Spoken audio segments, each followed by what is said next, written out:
My husband said, "Stop acting like you own me. You don't get to decide where I go or who I see." Everyone laughed. I just smiled and said, "You're right. We're not together anymore." That night when he came home, his key didn't fit. I'd already changed the locks. The neighbor gave him a message he'd never forget. They laughed for 17 seconds. I counted each one while standing frozen in my burgundy dress, champagne glass trembling in my hand, as Ethan's words echoed through the decorated conference room like a banner of my humiliation. "Stop acting like you own me, Clara. You don't get to tell me where I go or who I'm with."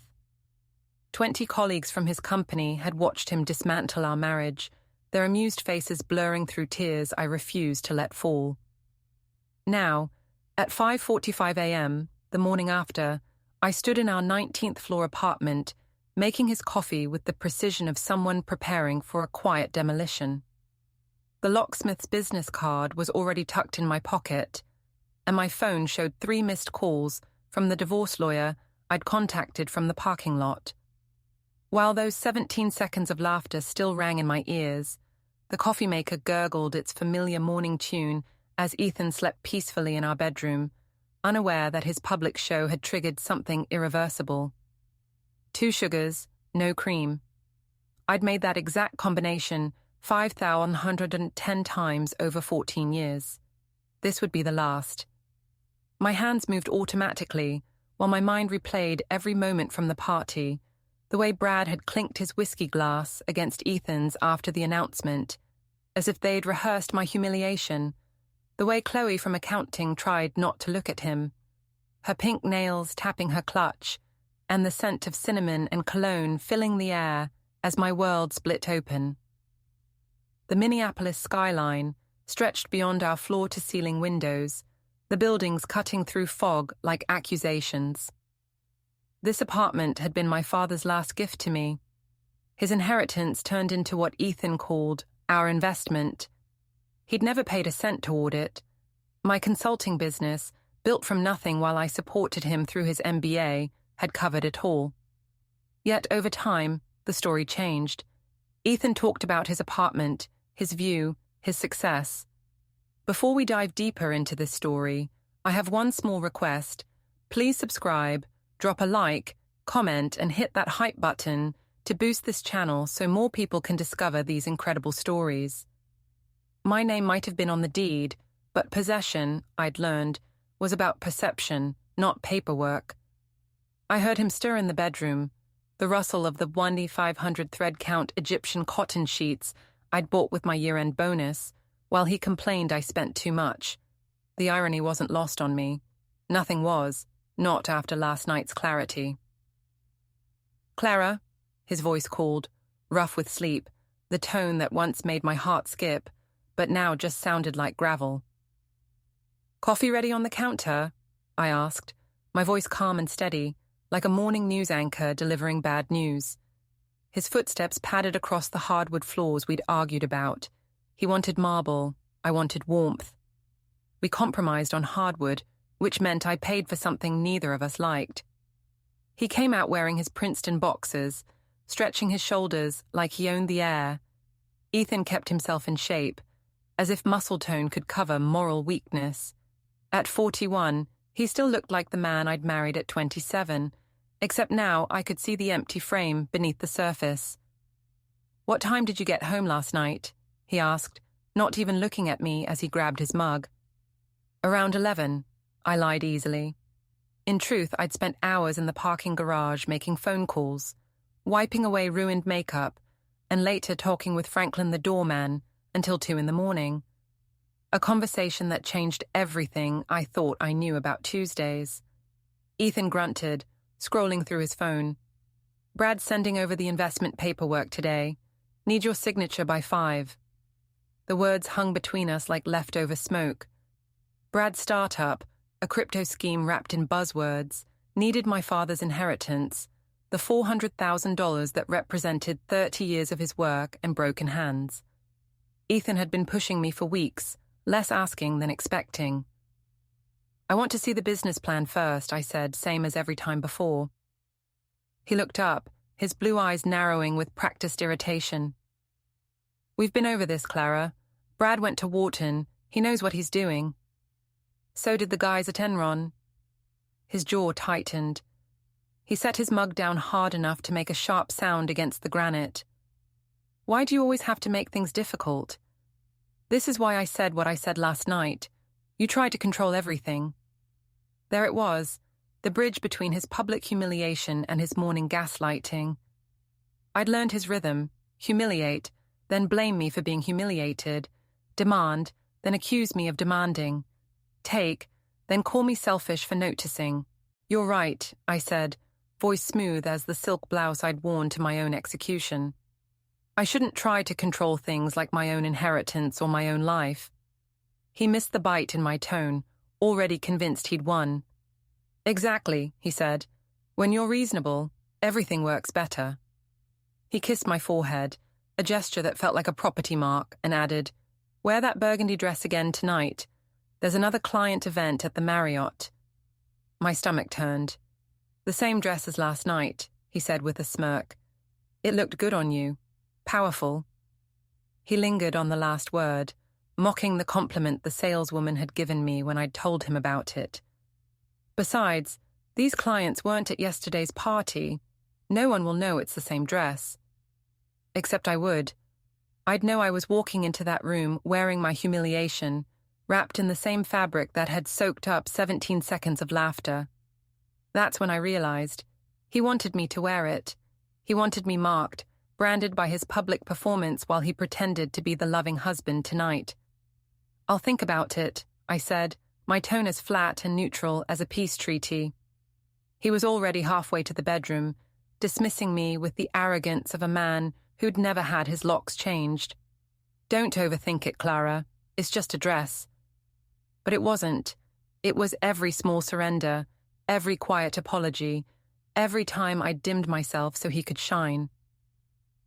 That burgundy dress was another costume in the long play of our marriage, one where he wrote the script and I'd forgotten I could walk off stage. My phone buzzed. Laura, the divorce attorney. Room in my schedule at noon if you're ready to proceed.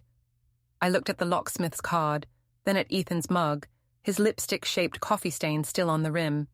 The sunrise spilled across the kitchen, bathing everything in gold, and suddenly it all looked temporary. Fragile, like a stage set, ready to be torn down. Actually, I called toward the bathroom over the sound of his shower. I know exactly what I'm wearing tonight. What he didn't know was that I'd be wearing it alone, in my apartment, behind my new locks, in the life that finally belonged to me. The laughter had stopped echoing. What I heard now was my heartbeat, steady and sure, counting down to freedom. Ethan's hand pressed against my lower back as we entered the Marriott's ballroom. His fingers splayed across the burgundy fabric like a claim. The touch didn't feel protective. It felt like possession, the way someone might guard something they planned to cash in. The room sparkled with holiday excess, gold garlands, crystal centerpieces, too many twinkling lights. The air was heavy with perfume, bourbon, and ambition, sharp, metallic, desperate. Remember, Ethan murmured in my ear, whiskey thick on his breath, these are important clients. Try to be pleasant. Pleasant. After what he'd done, the words scraped down my throat like glass, and then I saw her, Chloe from accounting, standing at the bar in a burgundy dress nearly identical to mine, lower neckline, shorter hem, but unmistakably the same shade. Her blonde hair fell down her back like a curtain of betrayal. Natalie, Brad's wife, appeared beside me with 2 champagne flutes. Her eyes flicked from Chloe to me, landing on Pitty. Clara, you look lovely, she said, forcing a smile. Interesting color choice tonight, I replied evenly, watching as Ethan spotted Chloe. His hand dropped from my back like I'd turned to fire. His pupils widened, his mouth slackened, and for 3 seconds I disappeared. In those 3 seconds, I saw every late meeting, every Tuesday afternoon, every secret text. Chloe turned then, meeting my eyes over his shoulder. She looked startled at first, then lifted her chin slightly, a quiet challenge, wrapped in a polite smile. The diamonds in her ears glittered under the chandeliers, new, expensive, and heartbreakingly familiar. The same pair Ethan had claimed were for his mother's birthday. "Beautiful earrings," I said to Natalie, my eyes still locked on Chloe. "Amazing how some women can afford such luxuries. Must be nice." Natalie coughed into her champagne. Brad stumbled over, already flushed. "Ethan, ready to make history with the startup? Just need Clara's signature and we're good to go." My signature, my father's money, my inheritance funding their little fantasy while his mistress wore my colour and his lies. The air grew thick. "We should go over the business plan first," I said coolly. "I haven't seen any numbers, no projections, nothing but promises." Ethan's face darkened, that dangerous red creeping in. "Clara, we've discussed this." "No," I said, voice sharp as the edge of a broken glass. "You talked. I listened." I took a sip of champagne, letting it burn. "It's $400,000, Ethan. My father's." "Our money," he snapped, loud enough to turn heads. "It's our money, Clara." "Or have you forgotten what marriage means?" Brad laughed nervously. "Hey, let's not turn business into..." "Into what?" I cut in. "Accountability, transparency, protecting assets." The room quieted. Chloe drifted closer, pretending to study a painting, but staying within earshot, her perfume clinging to the air. My hands trembled slightly, but not from fear, from control, the kind that comes right before something finally breaks free. Ethan's hand clamped around my elbow, his fingers digging deep enough to bruise. "You're embarrassing me," he hissed through his teeth. I laughed once, sharp and empty.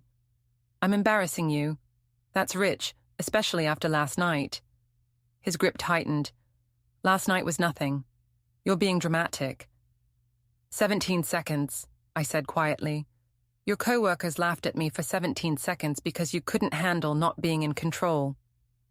His voice rose, loud and booming now, no attempt at discretion. The jazz quartet stopped mid-song, the saxophonist freezing mid-note. "You always do this, Clara. You act like you own me, like I can't make a single decision without your permission." The whole ballroom went still. 50, maybe 60 people dressed in designer suits and sequins, drinks worth more than a paycheck in their hands, all watching the second act of my humiliation unfold. Chloe turned toward us, face unreadable, body tense like she'd been waiting for this. Ethan jabbed a finger toward my chest, not touching, but close enough to make his intent clear. "Stop acting like you own me, Clara. You don't get to tell me where I go or who I'm with." The exact same words as last night, only this time clients instead of co-workers, his mistress instead of silence, and an audience waiting to see if I'd break again. My hand trembled slightly as I set my champagne flute on the marble table beside me. The sound of glass meeting stone cracked the air like a gavel. Inside, I was splintering. 14 years of marriage, of bending, of swallowing pride, all fracturing at once. But my voice, when it came, was steady. "You're right," I said clearly, loud enough for every single person to hear. "We're not together anymore." The silence that followed was so complete it made my ears ring. Ethan's smug smile faltered, twisting into confusion. His mouth opened, closed, then opened again like he couldn't breathe. "What did you just say?" His voice cracked. I repeated calmly, "You're right.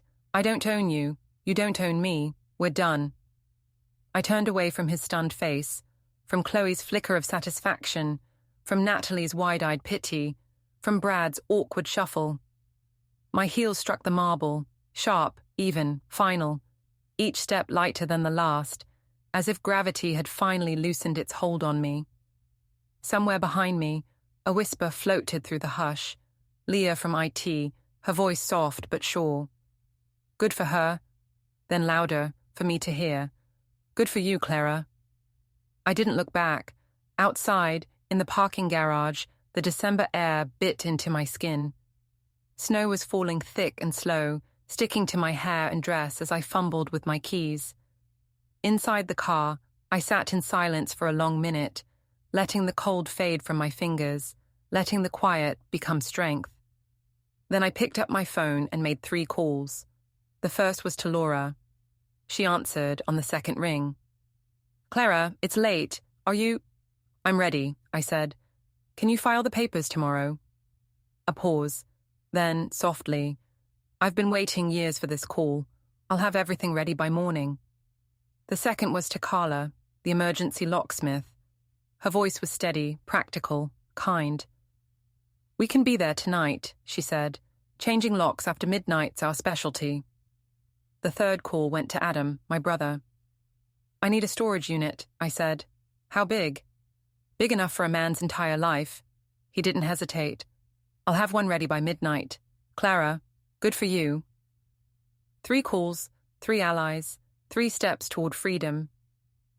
As I drove home through the snow, city lights blurring into streaks through my tears, I realized Ethan had been right about one thing. I had been trying to control something. But it wasn't him. It was me. I'd spent years molding myself into what he needed, and tonight, in front of everyone who mattered to him, I stopped. The freezing rain was falling by the time I reached our building, each drop tapping against the windshield, like small reminders that the world outside was still real. Through the lobby windows, I saw Franklin at his desk, watching the door like he'd been waiting for me. I parked in space 19F, same as our apartment, and sat there for a breath before walking in. Franklin stood when I entered, his expression a mix of sadness and quiet pride. "Miss Thorne," he said, using my maiden name like it had never been gone. "The locksmith called. She's on her way up. I gave her access to the service elevator." He hesitated. "I also brought up some extra boxes. The good ones." At 10:47 p.m., Carla arrived, mid-50s, silver in her hair, toolbox in hand, eyes full of understanding. She didn't ask questions. She just knelt at the door, fingers tracing the lock. "Commercial grade," she said softly. "Good bones, but outdated. He never upgraded, did he?"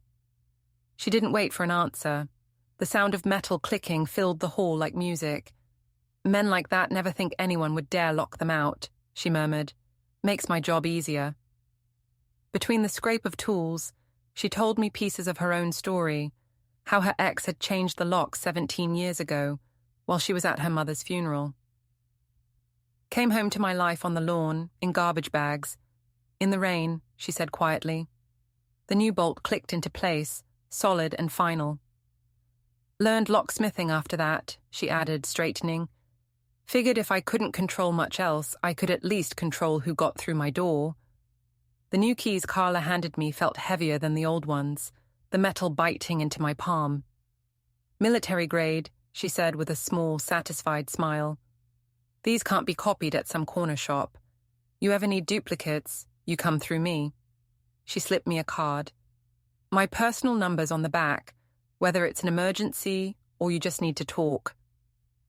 While she packed up her tools, I began what I could only describe as the careful excavation of a marriage. Each object of Ethan's became a relic to be catalogued and boxed. His Harvard MBA diploma, the one he insisted on hanging over our bed for inspiration, went into bubble wrap. I scrawled on the box, educated but not enlightened.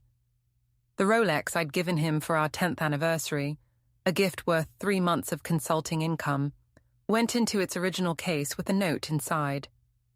"Time's up." My hands moved with steady rhythm, each labeled box a quiet declaration of independence. His prized first edition business books became a set of unread trophies. The golf clubs he'd bought with our tax refund, claiming it was his bonus, were tagged borrowed dreams. Then, behind the golf bag, my fingers brushed against something soft, pink cashmere, a scarf, expensive, and saturated with Chloe's perfume. I held it under the light, the fabric shimmering with betrayal. But instead of rage, I felt something like peace. Proof. And proof, I realized, was a strange kind of freedom. I folded it neatly, placed it in its own box, and wrote, Tuesday afternoons. Property of accounting. Franklin appeared in the doorway, dolly in hand. "Brought this up," he said simply, then began stacking boxes without being asked. We worked in silence until he spoke, his tone gentle but firm. "Miss Thorne, there's something I should tell you." He adjusted a box, eyes avoiding mine. "I've worked here 15 years. I've seen every kind of marriage. Your husband, he thinks because he tips well and gives me Celtics tickets that I don't notice things. But I do. Every Tuesday when you're at Pilates, that woman from his office comes up through the service elevator. She stays an hour and a half, leaves the same way." The truth didn't hurt. It only confirmed what I'd already known. "How long?" I asked. 6, maybe 7 months, he said. "Started right after your father's funeral." His jaw tightened. "You deserve better than a man who can't even cheat with decency. At least go to a hotel, not the bed his wife sleeps in." We kept working after that, his words settling into me like armor. My hands moved faster, more certain. When I reached the wedding photo on our dresser, I paused. We looked so young, so sure. I gave myself exactly 3 minutes to mourn those people, then wrapped the frame in newspaper and labeled the box Fiction, a Love Story. By 11:30 p.m., the apartment looked like a crime scene where only one person's life had been removed. Ethan's existence, dismantled and stacked neatly in the hallway.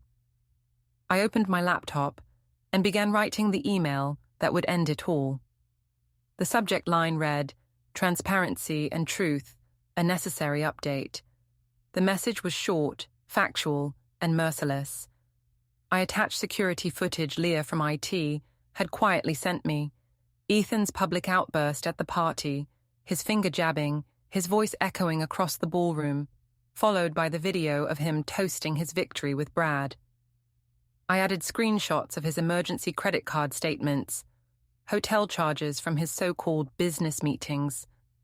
The recipient list was comprehensive. Both our families, his boss, our friends, HR, and, because poetic justice demands an audience, the board of directors group email he'd once carelessly left open. My finger hovered over schedule send. 2:30 a.m. felt right. Late enough that he'd be locked out and drunk, early enough for everyone to read it over breakfast. Carla finished tightening the final screw in the new lock. "All done," she said, testing it once. "Your fortress is sealed." I walked her to the elevator, Franklin following with her toolkit. As we waited, Carla looked at me with knowing eyes. "The first night's the hardest," she said softly. "You'll want to take it back, to return to the familiar pain.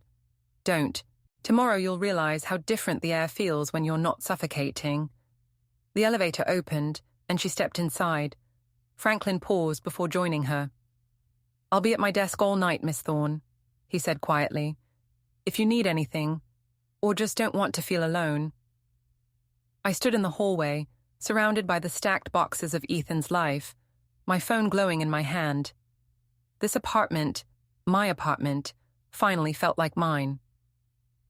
At exactly 11:45 p.m., I hit send. The confirmation flashed, email scheduled successfully, 15 minutes to midnight. In 2 hours and 45 minutes, Ethan would find his key useless. In 2 hours and 46, the world would know why. But right then, I had 15 minutes of stillness, alone in the quiet glow of my reclaimed home, new keys heavy in my hand. The locks were changed, the email queued, the evidence packed. The operation was complete, and I was finally free. Midnight came with the chime of Judge Henderson's old clock through the thin wall. I stood there, tracing the grooves of the new keys, when I heard a door open in the hallway. Through the peephole, Judge appeared, draped in emerald silk, carrying a silver tea tray, as if midnight visits were the most ordinary thing in the world. She stopped in front of the boxes lining the hallway, reading the labels with the curiosity of someone studying evidence. Her fingers brushed over one that read Tuesday afternoons, and a knowing smile touched her face. 3 sharp knocks followed. "Miss Thorne," she said when I opened the door, using my maiden name like it was the most natural thing in the world. I believe we have a few hours before the main event. Care to join me for tea? Her apartment was exactly as I'd imagined. Walls filled with books, Persian rugs soft underfoot, and furniture that whispered old money and sharper judgment. She set a silver tea tray on a mahogany table and motioned for me to sit in a wing-back chair that probably cost more than Ethan's monthly car payment. I was a judge for 30 years, Judge said, her voice even as she poured the Earl Grey. I presided over every form of cruelty you can imagine. But the cases that haunted me weren't the violent ones. It was the quiet kind, the slow erosion of a woman's spirit disguised as marriage. She handed me a delicate porcelain cup. That's the worst kind, you know, the kind that makes you an accomplice in your own destruction. Moving to an antique desk, she withdrew a thick manila folder. I started documenting your husband's activities 6 months ago, she said calmly. Not out of gossip, out of concern. She spread the contents across the table, photos, timestamps, notes in meticulous handwriting. Every Tuesday, 1:15 p.m., the blonde arrives. Service elevator, he follows 10 minutes later. Both leave at 2:45. There was Ethan checking his phone, Chloe entering with that oversized purse, the two of them caught together, pretending not to see each other. Judge had built a case as precise as any prosecution, truth given weight through documentation. Why? I whispered. Because I was you once, she said simply. 40 years ago. Different man, same story. Back then, no one kept records, no one helped. Women just disappeared into their marriages until they showed up in my courtroom, hollowed out and without proof. Her hand hovered over one of the photos. I promised myself I'd never let another woman go through that alone. At 2:23 a.m., the elevator chimed. Judge crossed to her door and pressed an eye to the peephole. He's here, she murmured. I joined her, and through the fisheye lens, I watched Ethan stumble down the hall, drunk, disoriented, defiant. His keycard beeped once, twice, 3 times. He frowned, tried the handle, then slammed his palm against the door. Clara! His voice was slurred and sharp. Open the door! In seconds, irritation turned to fury. This isn't funny! Open the damn door! Judge arched an eyebrow toward me. I nodded. She opened her own door, teacup in hand, calm as if she'd been waiting her whole life for this scene. Mr. Lawson, she said, her tone cutting through the air like a gavel. Having trouble? Ethan turned, nearly losing his balance. My key, it's not working. How curious, she replied, sipping her tea. Then again, keys tend to stop working when one no longer lives somewhere. His eyes darted to the hallway, to the boxes marked with his name. What is this? The legal term, Judge said coolly, is personal property removal. Though I must say, the labeling is delightful. Tuesday afternoons, particularly creative. She gestured toward the pink scarf box. Your friend Chloe left that behind last week. Careless of her. Ethan's phone began to vibrate in his hand, buzzing with notification after notification. The 2:30 a.m. email had landed. His face glowed ghostly blue as the flood of messages came through. His mother, his boss, the board. You sent it to everyone, he muttered, voice cracking, then louder. You sent it to everyone. He started pounding on the door, fists echoing through the hallway. You can't do this. This is my home. I have rights. Judge calmly raised her phone and began filming. Please continue, she said dryly. Threatening behavior, forced entry attempt, intoxication. Clara's attorney will love this. Ethan froze mid-swing, eyes lifting to the security camera in the corner, the one I'd had installed weeks ago. The fight drained out of him in an instant. The same man who'd mocked me in front of co-workers now stood shaking, small and pitiful. Judge and I exchanged a look through the door frame, one of shared understanding about the kind of men who confuse dominance with strength. She kept recording as Ethan dropped to his knees, his voice softening to pleading. Clara, please, Let's talk. We can fix this. I believe she already tried, Judge said evenly. Twice. You chose humiliation over conversation. Now you're living with the result. Ethan gathered his boxes with trembling hands, mumbling about lawyers and fairness, as the elevator swallowed him whole. Judge turned to me, her expression softening. Would you like to watch the sunrise? She asked. I make excellent coffee for dawn revelations. We sat by her window, the city still cloaked in darkness but beginning to breathe awake. Judge opened a worn photo album to a page from 1983, her younger self in judicial robes, fierce and alone. My first husband was a surgeon, she said, brilliant, charming, and quietly cruel. He made me feel small for being smart, unworthy for being successful. It took me 10 years to realize the lock keeping me trapped wasn't on any door. It was in my head. She turned another page to a photo from her swearing-in ceremony. The day after I left him, I could finally breathe. But it was lonely. Back then, women didn't talk about leaving.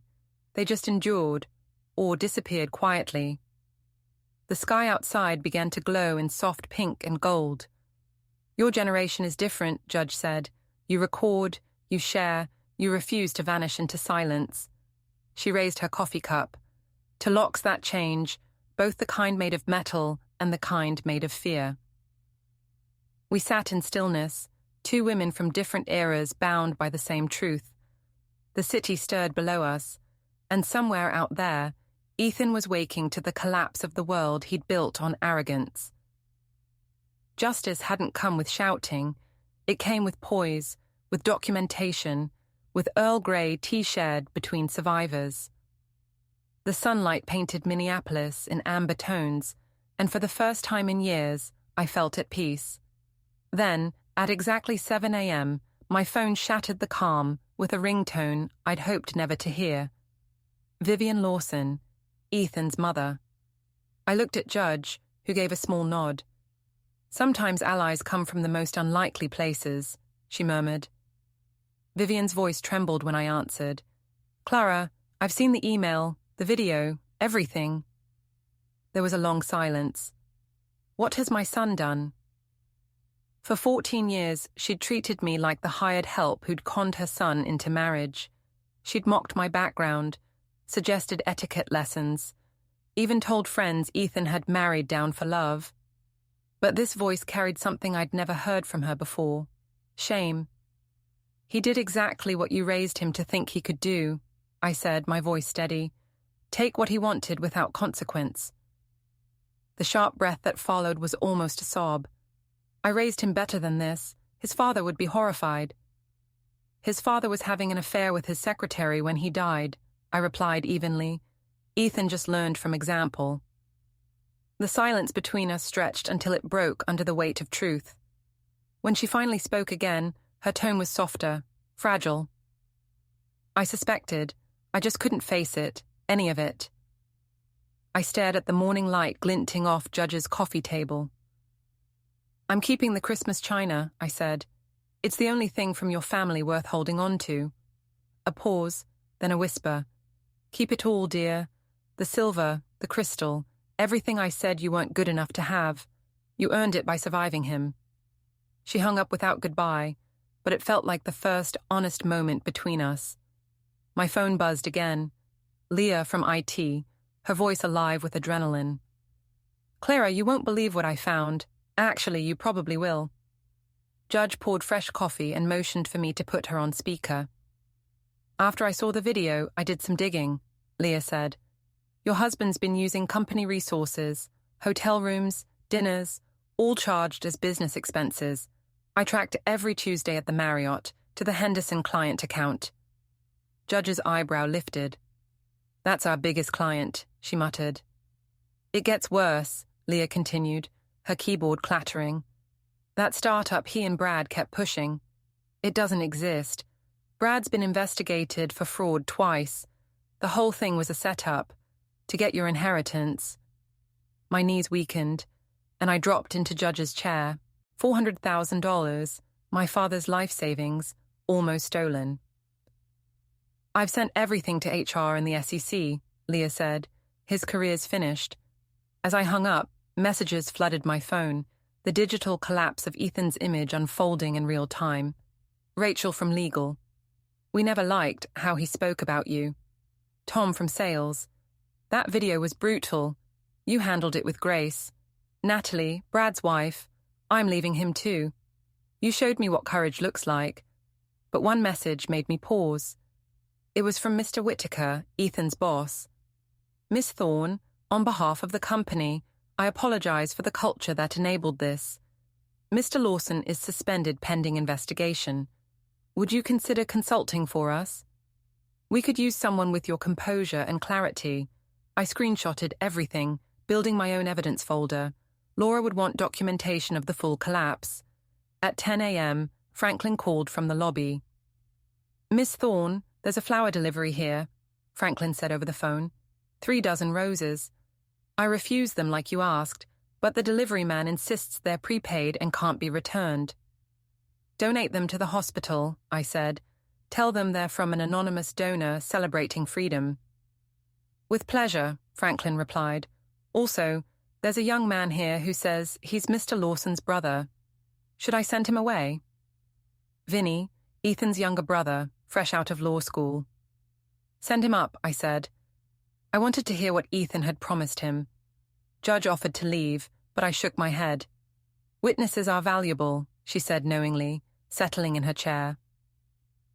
Noah arrived moments later, awkward and uncomfortable, his resemblance to Ethan softened by decency. He lingered in Judge's doorway, shifting his weight like a nervous student. Clara, I'm sorry to bother you, he began. Ethan said if I came here and convinced you to talk, he'd pay off my student loans. 70 grand. I'm guessing that's not happening. He doesn't have $70,000, I said gently. He's been living off my income for 2 years. His paycheck barely covers his suits and car. Noah's face flickered through disbelief, anger, and shame. That lying, he caught himself glancing at Judge. Sorry, he told me you were the one bleeding him dry with shopping and designer nonsense. My shopping habits include groceries and replacing worn-out work clothes, I said, offering him a cup of coffee. There are things about your brother you should probably hear. For the next hour, Noah filled in the blanks. Gambling debts from Ethan's MBA years, quietly paid by Vivian. A broken engagement to a banker's daughter, ended after her father discovered Ethan's lies about his family's wealth. Investment schemes at his first job, covered up by HR to avoid scandal. I always wondered why he kept so many secrets, Noah said, staring into his cup. Now I get it. He wasn't protecting privacy. He was protecting his con. When he finally stood to leave, he paused at the door. Clara, for what it's worth, the whole family knew you were too good for him. Even Mum, though she'd never say it. We just didn't know how to warn you. By noon, the entire Lawson empire had crumbled. Ethan's reputation, his career, his lies, all torn down by truth and consequence. I sat in Judge's apartment watching it unfold with a satisfaction that didn't feel cruel, just earned. Sometimes destruction is justice with better lighting. By 2, Judge's living room had turned into a war room. Laura arrived, her leather briefcase packed with strategy and precision. 20 years of dissolving marriages had honed her into a professional assassin armed with law degrees and color-coded folders. Judge offered to leave, but Laura waved her off. Stay. A retired judge as a witness, that's better than a confession. She spread documents across the table like a general before battle. The video from the party? Gold. Judge Henderson's testimony? Platinum. But Leah's embezzlement evidence? She tapped a red folder labeled fraud. That's diamonds. She walked me through the architecture of Ethan's downfall. His public declaration counts as constructive abandonment. The affair proves infidelity. The embezzlement, she smiled, shark-like, removes any claim to shared assets. He built his own trap. How long will it take? I asked. Depends, Laura said, sliding 2 timelines forward. Quick and clean. 90 days to final judgment, or slow and strategic. Let him sit in uncertainty while the fallout spreads. I thought of 14 years of gaslighting disguised as love, of being told I was too emotional, too controlling, too much. Let him sweat, I said.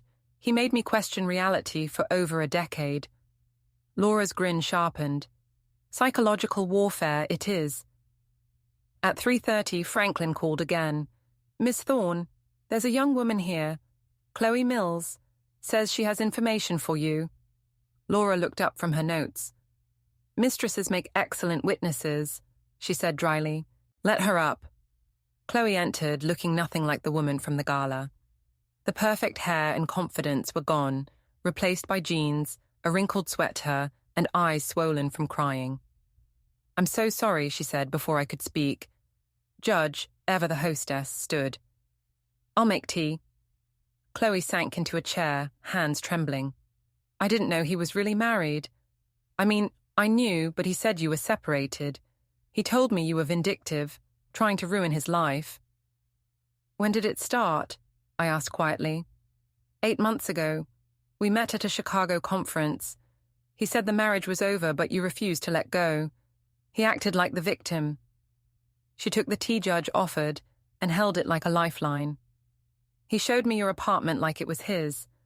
Said he'd sell it after the divorce, and we'd live somewhere new. Laura pulled out her phone. Would you repeat that on record? Chloe nodded, wiping her face. He promised me everything, a promotion, a marriage, a future, all built on lies. She met my eyes, voice trembling but clear.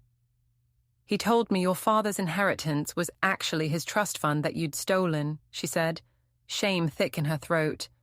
The cruelty of that lie hit like a physical blow. Ethan hadn't just deceived her.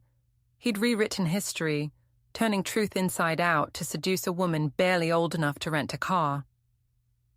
Laura pressed record while Chloe continued, giving dates, details, and digital receipts. Each word was another nail hammered into the coffin of Ethan's credibility. There's more, she whispered, unlocking her phone. He sent me pictures of jewelry he said he'd bought for me.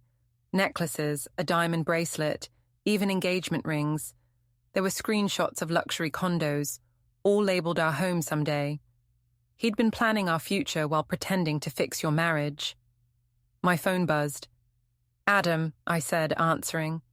His voice was tight with the anger of someone barely keeping his composure.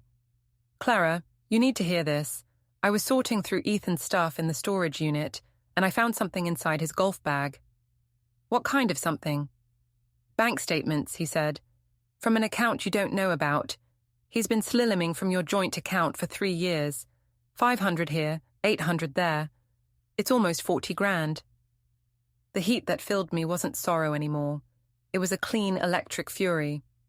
Not the kind that burns out, it forges. Send me photos of everything, I said. Already did, Adam replied. You want me to handle this the family way?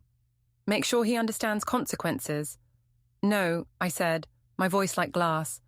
The legal way will hurt worse. Embezzlement leaves scars that never heal. Thursday morning, Laura forwarded an email from Ethan's lawyer. Request for mediation. She actually laughed. They're begging to avoid court. That means they're bleeding. The mediation was set for Monday in a downtown law office that smelled like coffee and endings. I wore a slate grey suit and calm like armor.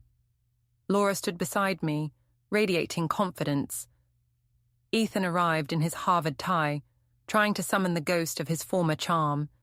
His lawyer followed, grey and weary, the look of a man who already knew he was walking into a slaughter. Clara, Ethan began with that practiced tone of nostalgia, we can fix this. Remember Paris? I slid a folder across the table, expense reports proving he'd billed that same Paris anniversary trip to his company as a client meeting while texting Chloe under the Eiffel Tower. His lawyer blanched. This could be criminal fraud, he murmured. It is criminal fraud, Laura said crisply, along with theft of marital assets and documented infidelity. Ethan's eyes darted to me, searching for the woman who used to rescue him. He reached for my hand, but I leaned back. "Clara, please," he whispered. "We had good times." "The only thing I remember," I said, my voice steady as judgment, "is paying for those good times while you plotted to steal from me." Laura slid the settlement across the table. "Here are the terms. Miss Thorne retains all property, apartment, accounts, investments. Mr. Lawson keeps nothing except his personal belongings, already delivered to storage. He signs a non-disclosure agreement. In return, we don't press criminal charges." Ethan's lawyer leaned in close, whispering words like fraud, prosecution, jail. Ethan's shoulders sagged as reality replaced arrogance. The man who had once strutted through boardrooms now looked like a frightened child in an ill-fitting suit. His pen hovered over the NDA for an eternity before scratching his name, the sound of ink sealing his undoing. When he finally looked up, his face was grey, his confidence gone. His mouth opened as if to speak, but Laura raised one hand and tapped the NDA. He closed it again. They left quietly, the door clicking shut behind them, like a period at the end of a very long sentence.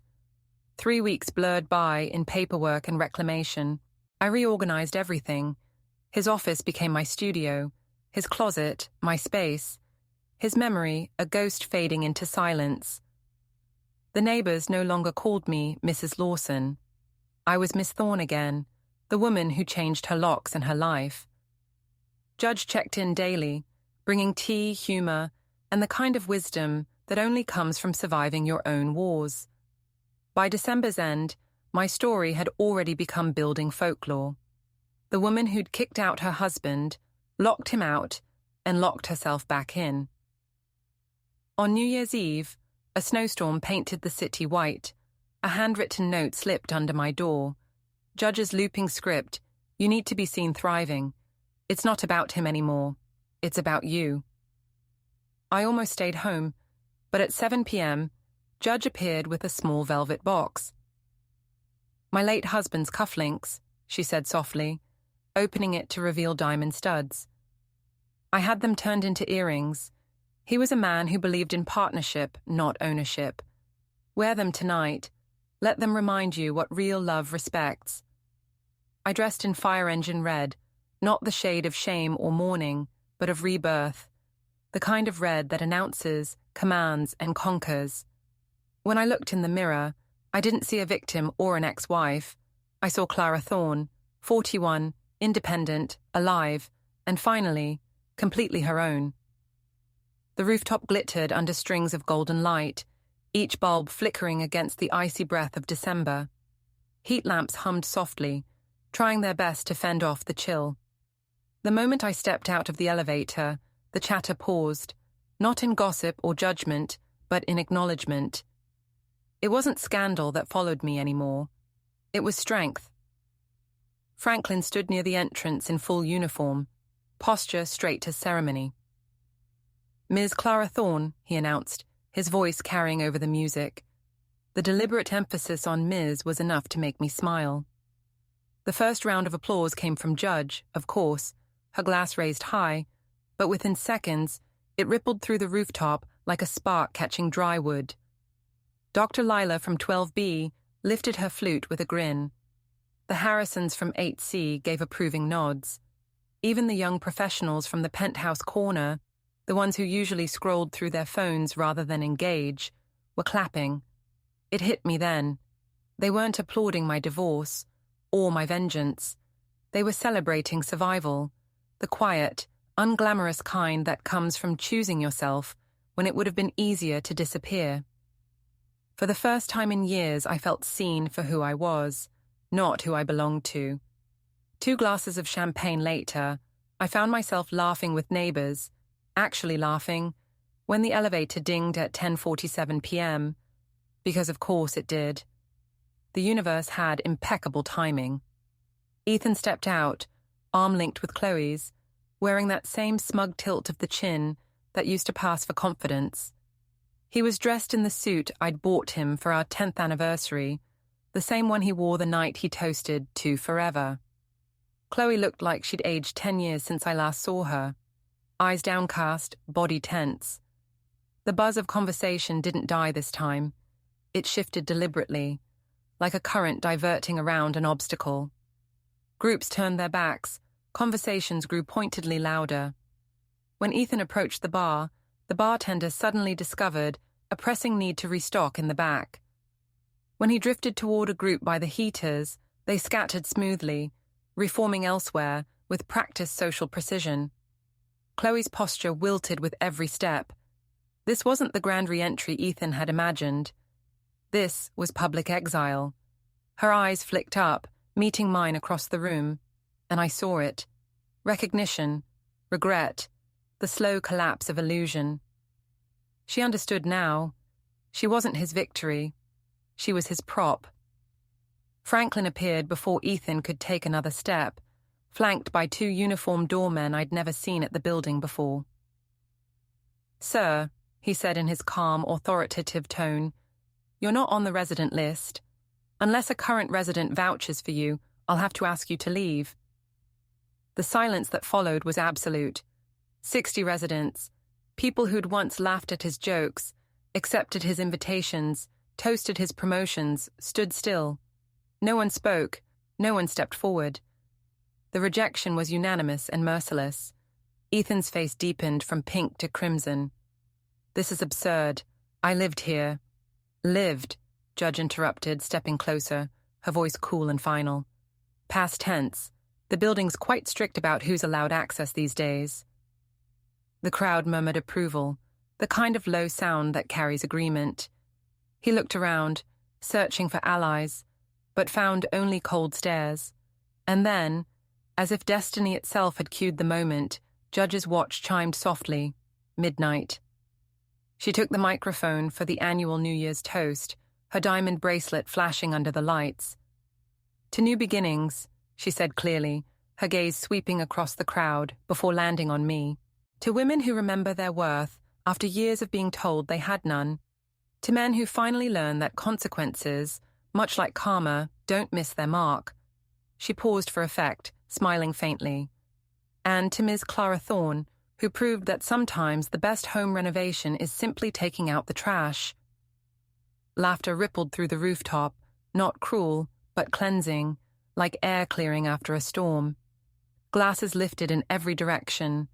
The applause came again, louder this time, almost defiant. For a moment I let it wash over me, not as validation, but as closure. Then Ethan snapped. "This is a conspiracy. You've all turned against me." His voice cracked, high with desperation. "This is defamation, illegal." Judge regarded him like a judge handing down a final sentence. "Oh, Mr. Lawson," she said sweetly, "you're still here. How embarrassing." The room erupted in laughter, and then, in a stunning moment of grace, Chloe stepped forward. She pulled her arm free from his grip, shoulders squared, tears cutting through her foundation. "I'm sorry," she said softly, walking toward me. "I was stupid. He lied to me too. He said—" Her voice broke, but she steadied it. "I'm just... sorry." I nodded once. "Go live differently," I said quietly. She turned and left without another glance at Ethan. He stood there, hollow and shaking, surrounded by people who had already turned away. Leah from IT, ever the archivist, had her phone out, recording with quiet precision. "You've all ruined my life," he shouted, voice cracking. "You ruined your own life," Judge said into the mic, tone even. "Clara just stopped cleaning up your mess." The crowd murmured in agreement as security arrived. Real security this time, not doormen in suits. They moved in formation, calm but immovable. "Sir, you need to leave," one said firmly. Ethan tried one last pathetic threat. "I'll destroy you in court, Clara. You'll get nothing."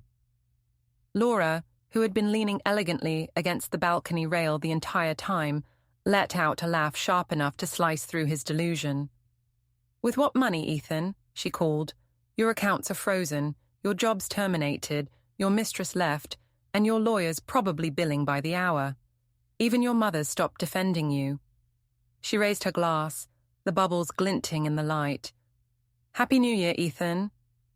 The crowd joined her toast, and as security guided him toward the elevator, the applause rose again. Less celebration now, more verdict. When the doors finally slid shut, a collective exhale swept through the rooftop. Dr. Lila clinked her glass against mine. Best New Year's party this building's ever seen, she said with a wink. Judge resumed the countdown from 10, her smile conspiratorial. As we all shouted the final one, champagne spilling, laughter echoing into the cold night, I felt something powerful settle inside me. Peace, not the quiet kind, but the earned kind, the kind that hums like victory beneath your skin. The fireworks outside burst over the Minneapolis skyline, reflecting in the glass around us. For the first time in 14 years, I wasn't waiting for the fallout of someone else's chaos. I was standing in the center of my own beginning, surrounded by witnesses who had become friends, and friends who had become my circle of truth. Judge squeezed my hand, her eyes gleaming. You did it, she said softly. You built your freedom. I looked up at the sky, at the gold light blooming and fading into smoke, and smiled. No, I said. I earned it. The new year had come like the quiet closing of one chapter and the beginning of another. Unfamiliar, unanchored, but deeply, beautifully mine. January slipped into February, and February into March, time passing not as recovery, but as reconstruction. Each sunrise layered new strength over the cracks that had once defined me. Every decision, what to wear, where to work, when to smile, belonged solely to me now. By June, the last step loomed ahead, the final hearing. The courthouse in downtown Minneapolis stood heavy and solemn against the gray sky, its stone walls holding decades of other people's endings. Yet to me, it looked like possibility, like a door finally unlocked. The same courthouse where Judge had once presided over marriages dissolving would now witness the rebirth of my own life. The morning air clung thick and humid as I climbed the courthouse steps, but inside, my chest felt light for the first time in years. Ethan waited at the defense table, looking smaller somehow, his arrogance stripped bare. The sharpness that once defined him, his tailored confidence, his perfect posture, had faded into something hollow. His borrowed suit sagged at the shoulders, his tie hung loose, a symbol of a man unraveling. His new lawyer, a weary public defender appointed after he'd drained what little remained of his accounts, shuffled through papers with the resignation of someone marking time. The embezzlement charges that hovered over him like vultures had taken away his ability to fight. He couldn't afford pride anymore. He could only comply. The judge, a woman in her 60s with silver hair, pulled into a precise bun, reminded me of Judge, stern yet fair, eyes that missed nothing. She scanned the documents in silence, then looked up. Mr. Lawson, do you contest any of the terms in this dissolution? Ethan cleared his throat. No, Your Honor. The word scraped his pride raw. 12 minutes. That was all it took to legally end 14 years. The gavel struck once, the sound echoing through the courtroom like the final click of a lock falling into place. Outside, the air was damp and heavy. He lingered by the courthouse steps, his hand gripping the railing like it could steady him. I loved you once, he said finally, voice low, uncertain. I stopped, not turning yet, hearing Judge's voice in my mind. Never let nostalgia rewrite the truth. No, I said evenly. You loved what I gave you, the stability, the status, the safety net. There's a difference between loving a person and loving the benefits they bring. His mouth opened as if to argue, but nothing came. Then he turned and walked away, his silhouette shrinking into the city's grey horizon until he was gone entirely. For the first time, I didn't feel the need to look back. 2 weeks later, Vivian Lawson called. Her voice sounded older, softened by something close to humility. I'd like to see you, she said.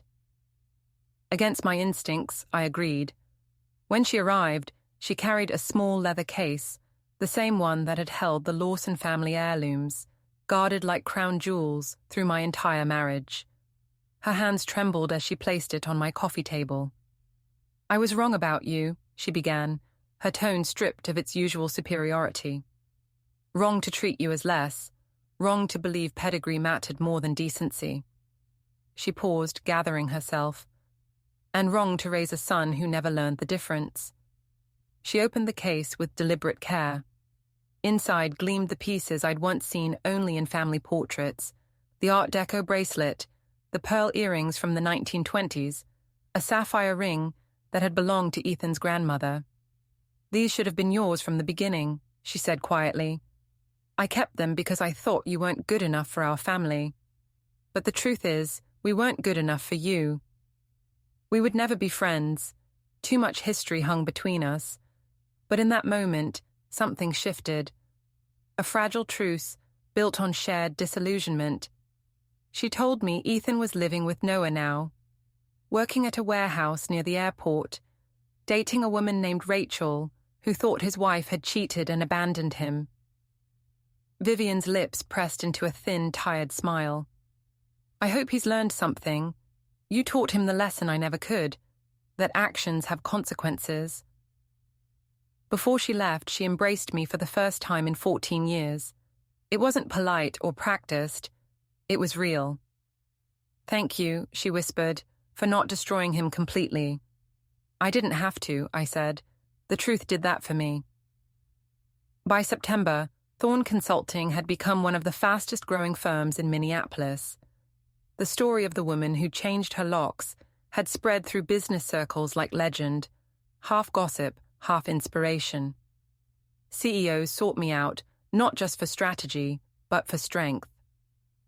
"If you can plan a divorce like a military campaign," one client joked, "imagine what you can do for my merger."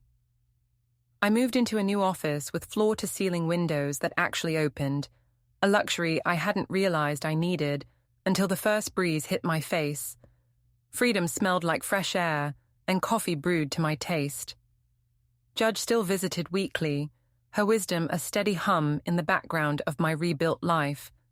Together, we started something unexpected. The Lock Club, a small group for women reclaiming their own doors, literal and metaphorical.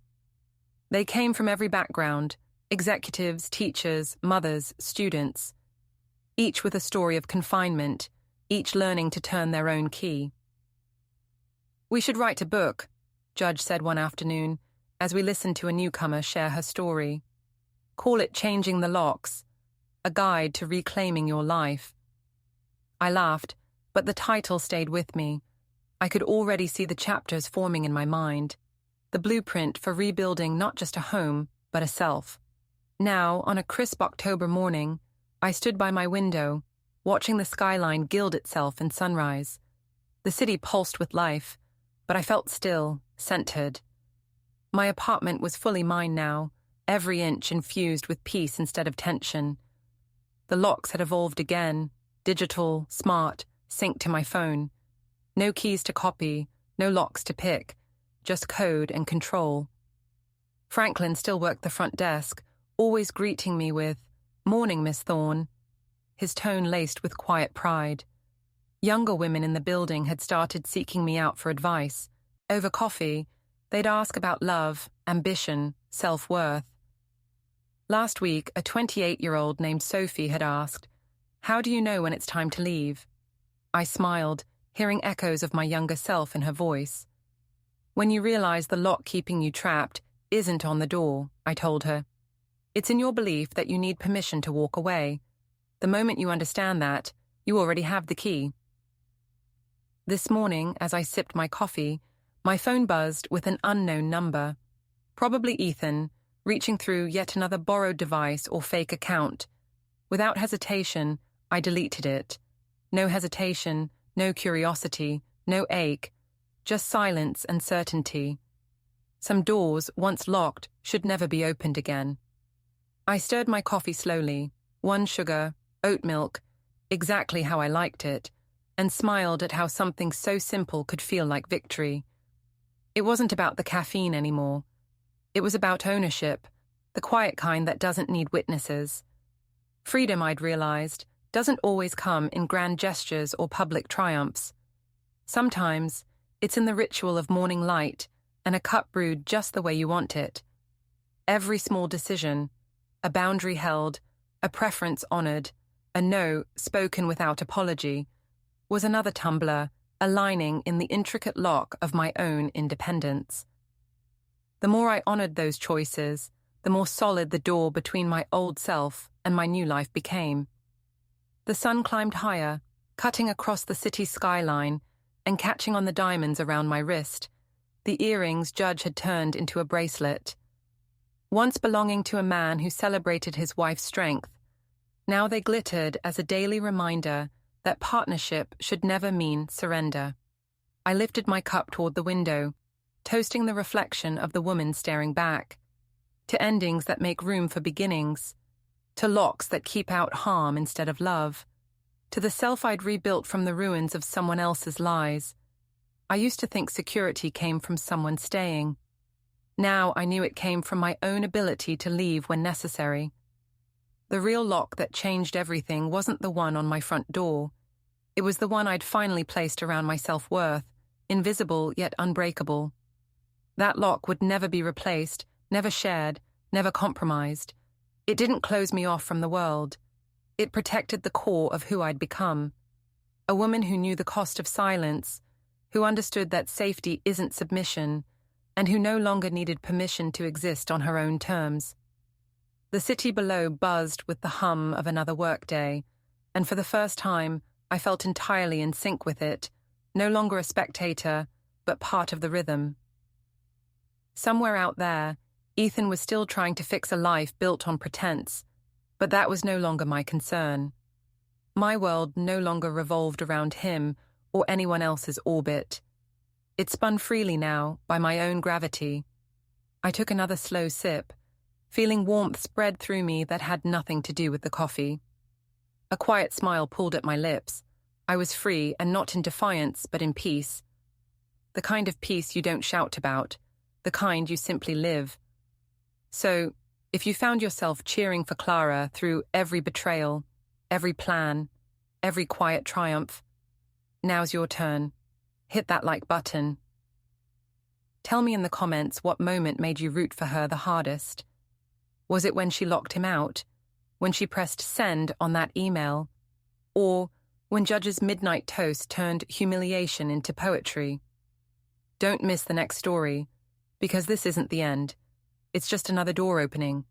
Subscribe, hit the bell, and come back for more tales of courage, karma, and women who refuse to be locked out of their own lives ever again.